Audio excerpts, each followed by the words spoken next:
इसके बाद दोस्तों हम बात करते हैं महासागरीय परिसंचरण, यानी कि महासागरों के बारे में हम डिटेल से पढ़ने वाले हैं कि इनके अंदर किस प्रकार की जो है क्रिया होती रहती है। तो ये हमारा बेसिकली क्या है, महासागर मान लो आप, ठीक है। इसको बोलते हैं मगन तट। मगन तट ये हमारा जो है महासागरीय बेसिन हो गया। महासागरीय बेसिन बोलते हैं इसको।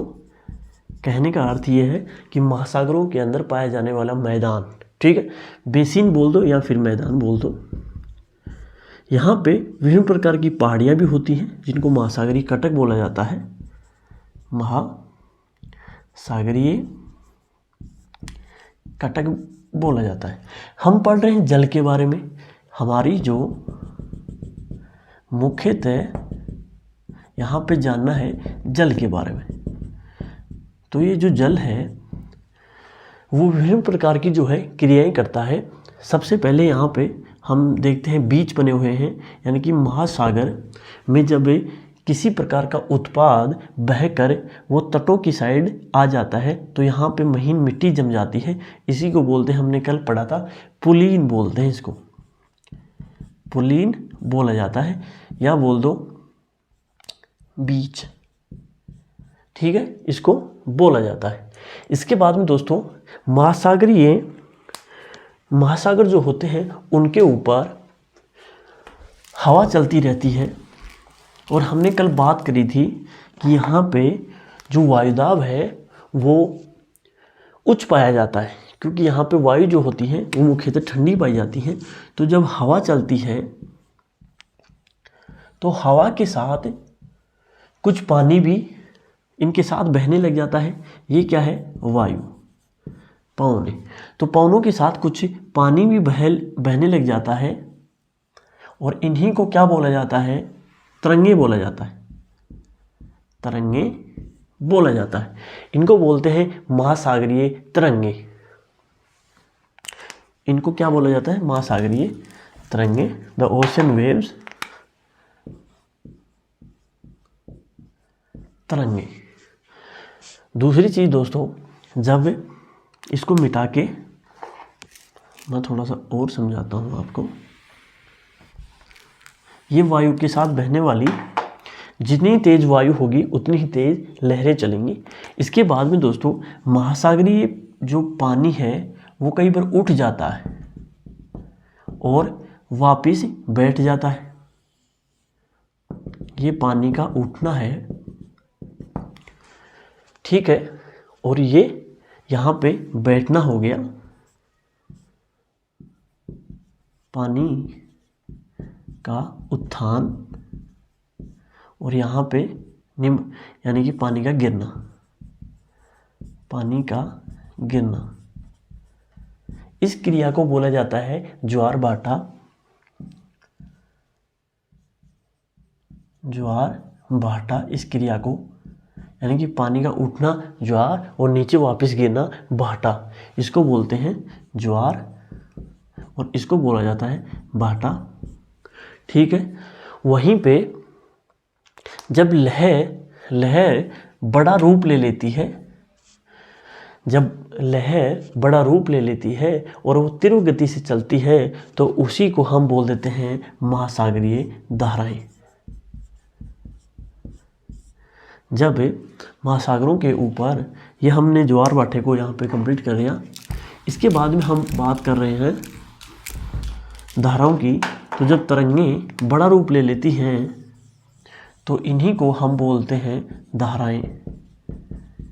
तो दोस्तों मुख्यतः इन्हीं के बारे में हम महासागरीय परिसंचरण के अंदर पढ़ने वाले। तरंगें जब अपना रूप विस्तृत कर लेती हैं इनको महासागरीय धाराएं बोलते हैं। अब पहला टॉपिक डालो, महासागरीय तरंगे। इसके बाद में दोस्तों हम बात कर रहे थे महासागरीय तरंगों की। तो महासागर की जो तरंग आती है वो महासागर की गतियों में आती हैं, यानी कि महासागर की कुछ गतियाँ होती हैं, उसी के अंदर तरंग, धाराएं, ज्वार भाटाएं, वो विभिन्न प्रकार की जो एक्टिविटीज़ होती हैं महासागरों के अंदर वो देखने को मिलती हैं। तो पहली जो गति है वो है तरंग। तरंग बेसिकली महासागरीय सतह के ऊपर पानी है ऐसे चलता रहता है, उसी को क्या बोला जाता है, तरंग बोला जाता है। बहती यानी कि पौने जो है वो पानी को ऊंचा नीचा करती रहती हैं, इसे ही महासागरीय तरंग कहा जाता है।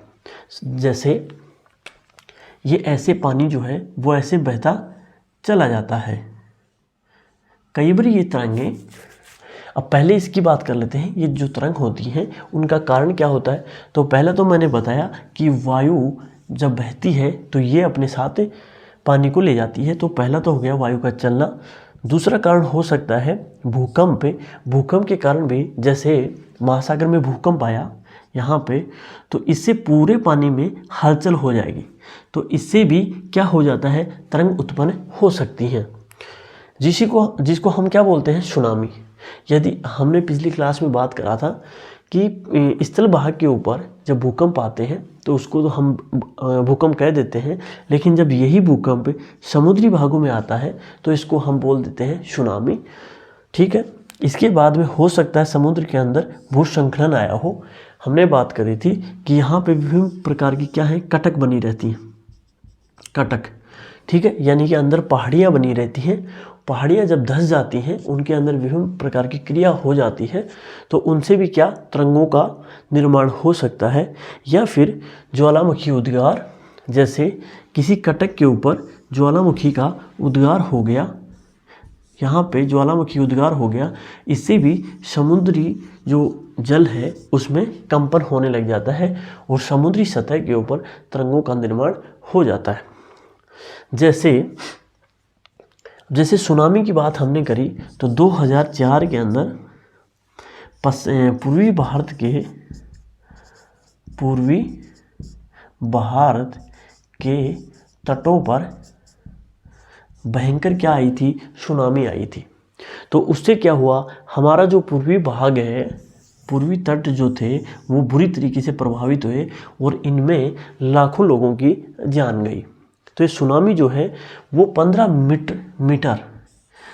मीटर तक की जो लहर होती है वो ही मुख्यतः हम बोल देते हैं सुनामी। यानी कि समुद्र में जब लहर अपना रूप बड़ा कर लेती है उसको हम बोल देते हैं महासागरीय सुनामी। तो सुनामी जो है 15 मीटर तक ऊंची हो सकती है। इसके बाद में दोस्तों हम दूसरा जो टॉपिक ले रहे हैं वो है ज्वार भाटा। इसके बाद में दोस्तों हम बात करते हैं ज्वार भाटा की, यानी कि टाइड।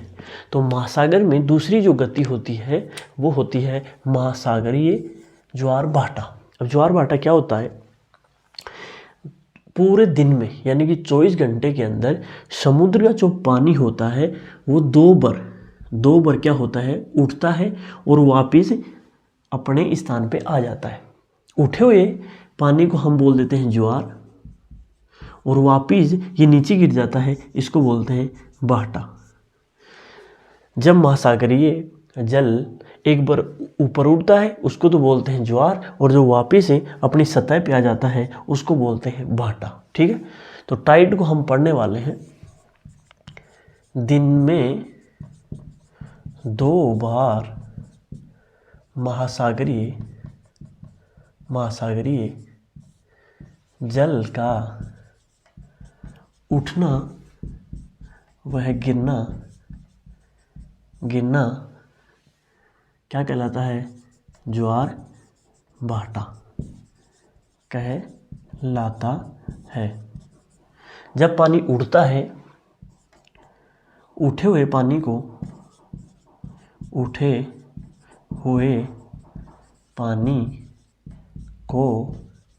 ज्वार कहते हैं तथा जो पानी वापिस नीचे गिरता है उसे भाटा कहते हैं। यहाँ तक कोई दिक्कत है क्या दोस्तों? यानी कि दिन में 2 बार ये क्रिया होती है। एक बार पानी ऊपर उठता है जिसको ज्वार कहते हैं, और एक बार पानी वापस अपने सतह पे आ जाता है उसको भाटा कहते हैं। बेसिकली क्रिया एक ही होती है, पानी का ऊपर उठना। अब उठा हुआ पानी वापस तो नीचे आएगा ही, तो उसको हम भाटा कह देते हैं। अब देखिए दोस्तों, यहाँ पे हमारा तट है, तट को ये एक बार क्या कर लेता है, पूरे को, यानी कि तट यहाँ तक पानी पहुँच जाता है, बल्कि यहाँ पे यहीं तक पानी है। इस टाइम पे तट जो है वो पानी के जद में आ जाता है, यानी कि पानी से ढक जाता है। इसी को ज्वार बोला जाता है। ज्वार की क्रिया से फ़ायदा ये होता है कि कई बार जो जहाज़ होती हैं, यहाँ पे जो जहाज़ होते हैं वो यहाँ तक पूरी तरीके से पहुँच जाते हैं जब ज्वार आता है। नहीं तो ये जहाज़ जो हैं यहीं तक रह पाते हैं, यहाँ तक आ जाते होंगे हाईएस्ट, लेकिन यहाँ तक नहीं पहुँच पाते, वो यहाँ तक नहीं पहुँच पाते। और यहाँ ज्वार से उनको फ़ायदा ये मिलता है कि वो यहाँ तक पहुँच पाते हैं। तो ज्वार का एक तो फ़ायदा ये हुआ। इसके अलावा दोस्तों, हम ज्वार आने के क्या क्या कारण हो सकते हैं। तो मुख्यतः ज्वार आते क्यों हैं, तो जो महासागरीय जल है, इसको हमारा जो सूर्य और जो चंद्रमा है वो प्रभावित करते हैं। महासागरीय जल जो है, चंद्रमा और सूर्य अपने गुरुत्वाकर्षण बल की शक्ति के कारण इस जल को थोड़ा सा उठा लेते हैं। तो ज्वार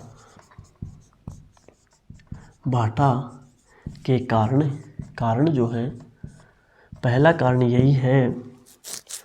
इसके अलग अलग सिद्धांत दिए गए हैं, जिनमें से मुख्यतः यही है, सूर्य वह चंद्रमा की गुरुत्वाकर्षण शक्ति या बल,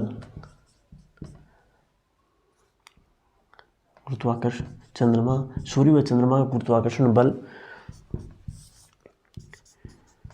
समुद्री महासागरीय धाराएं, तीसरी जो है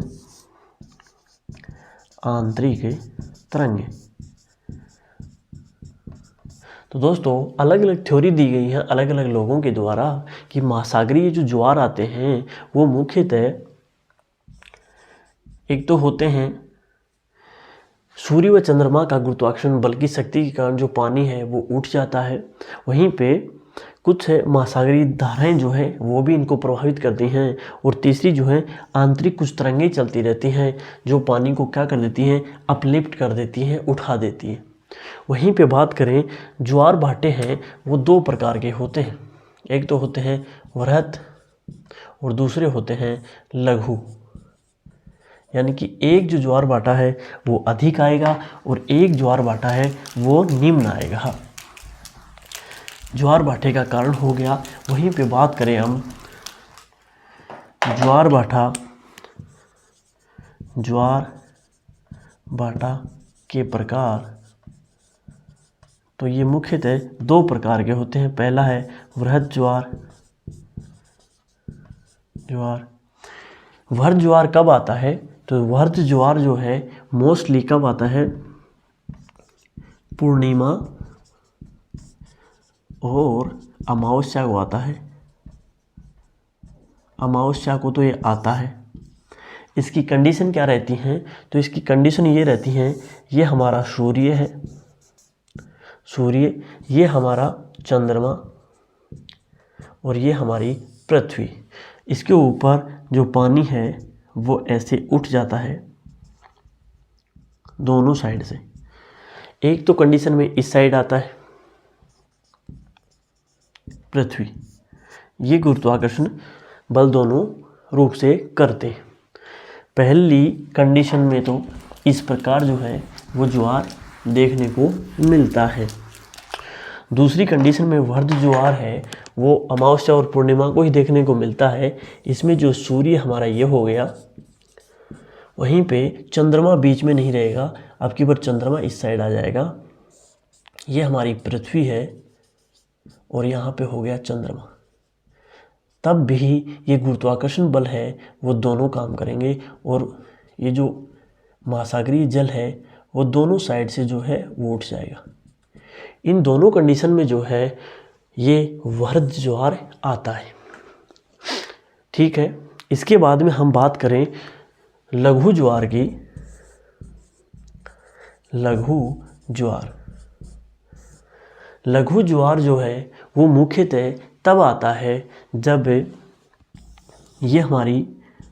ये सूर्य हो गया, ये हमारी पृथ्वी है, और यहाँ पे जो है वो चंद्रमा, यानी कि समकोणीय स्थिति में, समकोण ये स्थिति ये होती है चंद्रमा की। चंद्रमा जो है अपने चतुर्थांश में पहुंचता है, यानी कि चंद्रमा जब यहाँ पे होता है तब तो आ गया पूर्ण, और चंद्रमा जब इन दोनों कंडीशन में होता है, एक बार होता है यहाँ पे, तो इन दोनों कंडीशनों में जो है वो आएगा लघु ज्वार, यहाँ पे और यहाँ पे।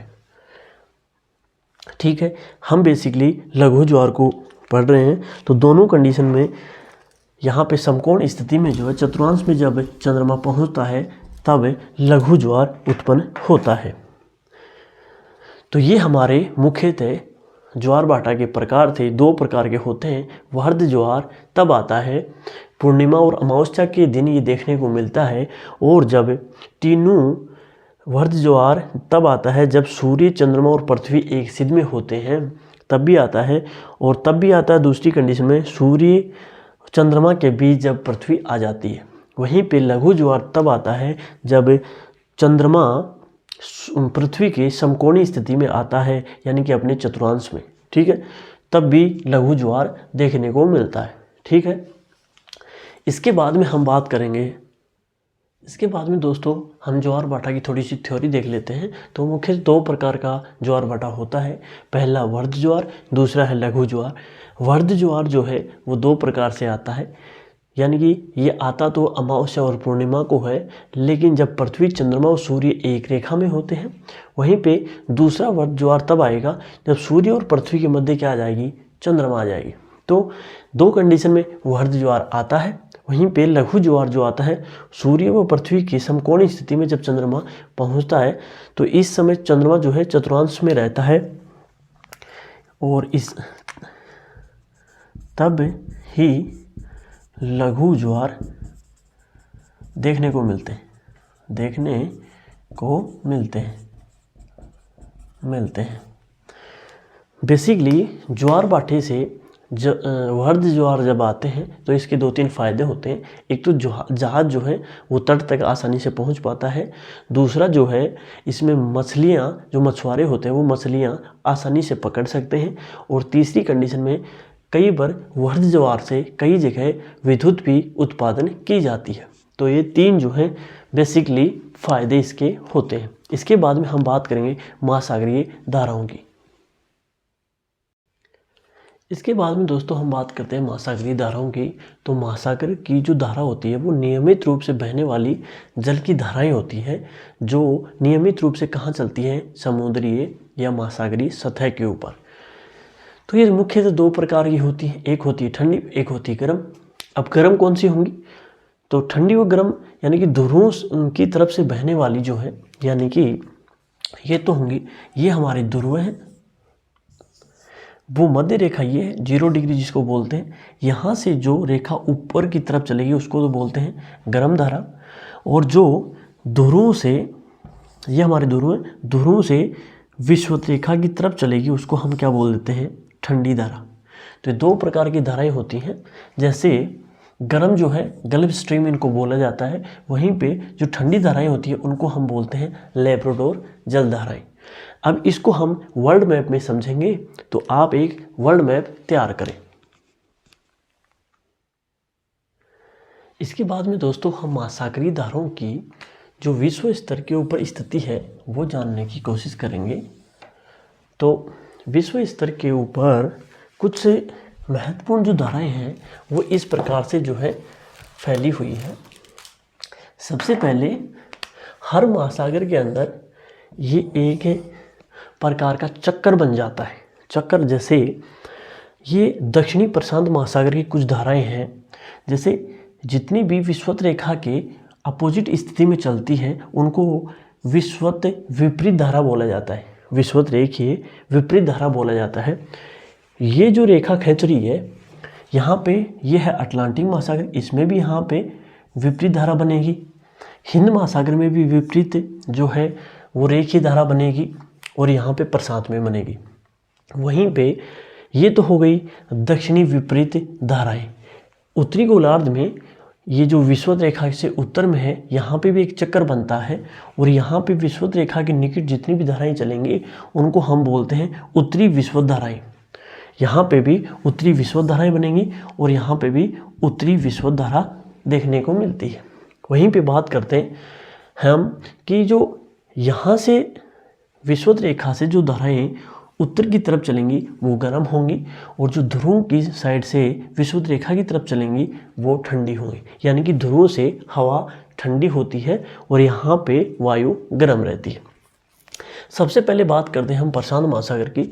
तो प्रशांत महासागर में कुछ इम्पोर्टेंट है, विस्तार से हम बड़ी क्लासों में इसको विस्तार से जानने की कोशिश करेंगे, किस प्रकार से चक्कर बनता है और किस प्रकार से धाराओं का प्रभाव जो है वो पूरे स्थलीय भाग के ऊपर पड़ता है। तो सबसे पहले कुछ प्रशांत महासागर की धाराएं हैं। जैसे अलास्का की धारा जो है वो कौन सी हो गई, यहाँ से जाती है तो गर्म धाराएं हो गई। कैलिफोर्निया से आती है तो आने वाली ठंडी धाराएं हो गई। विषुवत रेखा ये गर्म धारा है। उत्तरी प्रशांत प्रवाह है ये भी गर्म है, ये ठंडा है, ये गर्म है और कैलिफोर्निया की धारा जो है वो ठंडी है। वहीं पे बात करें दक्षिणी प्रशांत महासागर की तो इसमें विषुवत प्रवाह है, ये जो जाता है ये ठंडा है। हम्बोल्ट की जो धारा है वो भी ठंडी है और पश्चिमी जो अफवाह है वो कौन सा बनेगा, तो यहाँ पे ये भी ठंडा बनेगा। वहीं पे बात करें हम अटलांटिक महासागर की तो उत्तरी अटलांटिक महासागर में उत्तरी विषुवत धारा बनेगी। ये दो भागों में यहाँ पे जाके डिवाइड हो जाती है।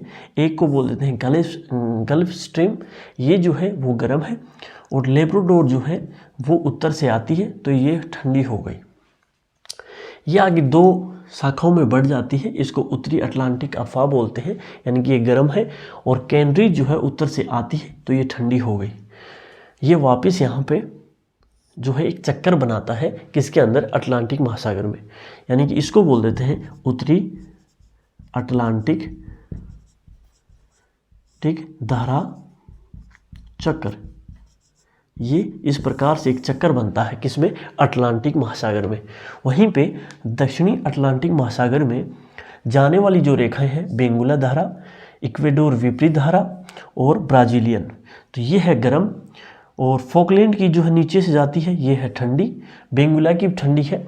वहीं बात करें हम हिंद महासागर की तो विषुवत रेखा से आ रही है और ग्लास की धारा जो है वो गर्म है। पश्चिमी जो अफवाह धारा है वो जो है वो होगी गर्म, वहीं ठंडी होगी। वहीं पे उत्तरी विषुवत जो धारा है वो होगी गर्म और वहीं पे पश्चिमी ऑस्ट्रेलियन धारा है वो होगी ठंडी। वहीं पे हम बात करें जो जापान की साइड है तो दो धाराएं मुख्य हैं, यहाँ पे आपको जाना जरूरी है। एक तो ओयासियो, ये जो आती है उत्तरी ध्रुव से, इसको बोलते हैं ठंडी धारा, और जो एक जाने वाली है उसको बोलते हैं क्योसियो। ठीक है, तो ये मुख्यतः हमारी ये धाराएं यहाँ पे कंप्लीट होती है।